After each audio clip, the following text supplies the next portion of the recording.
নমস্কার, আমার আরেকটি নতুন ভ্লগে সবাইকে জানাই স্বাগত। আমার শ্বশুরমশাইয়ের জন্মদিন উপলক্ষে আমি একটি কেক বানিয়েছিলাম। কেকটি খেতেও খুব সুস্বাদু হয়েছিল আর খুব স্পঞ্জিও ছিল।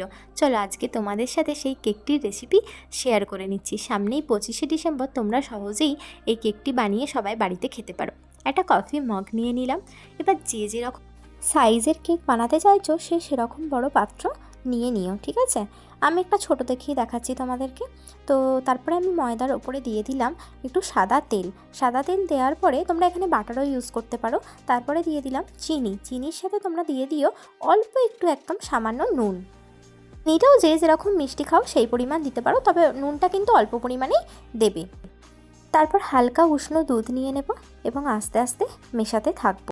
একেবারে প্রথমেই বেশি করে দুধ দিয়ে মেশাতে শুরু করলে হবে না, তাহলে কিন্তু ব্যাটারটা পাতলা হয়ে যাওয়ার সম্ভাবনা থাকতে পারে, তখন আবার কিন্তু ময়দা মেশাতে হবে।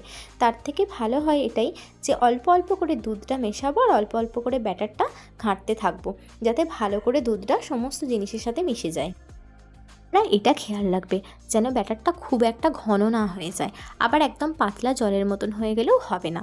এরপরে দিয়ে দিলাম আমি একটু বেকিং পাউডার এবং তার সাথে আমি দিয়ে দেবো একটু বেকিং সোডা। বেকিং সোডাটা একদমই কম পরিমাণে দেবে, ওই হাফ টিস্পুন করে দিলেই হবে।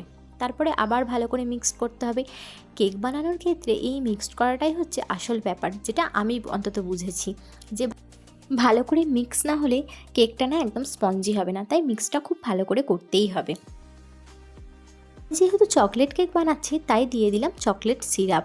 চকলেট সিরাপটার পরিবর্তে তোমরা কোকো পাউডার দিতে পারো বা কোনো চকলেটকে মেল্ট করে নিয়ে মেশাতে পারো, যার যেটা ইচ্ছা তোমরা সেটা বানাতেই পারো। তারপরে আবার ভালো করে মিক্স করলাম। দেখো এইভাবে মিক্স করে নেবে।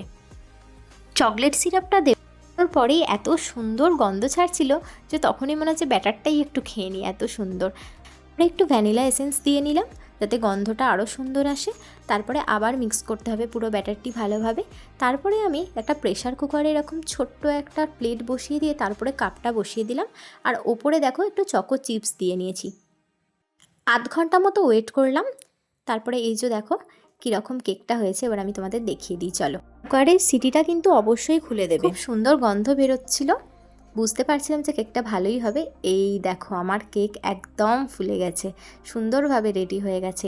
এবার একটা ছুরির সাহায্যে আমি দেখে নেব যে ভিতরটা কোনোভাবে কাঁচা আছে কি না। পুরো বিষয়টাই কিন্তু লো টু মিডিয়াম আঁচে আমাদেরকে করতে হবে।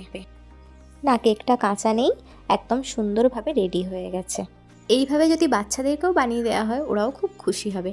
আর এইটা ছিল আমার শ্বশুরমশাইয়ের বার্থডের কেকটা, যেটা আমি তোমাদের সাথে প্রথমেই শেয়ার করেছিলাম।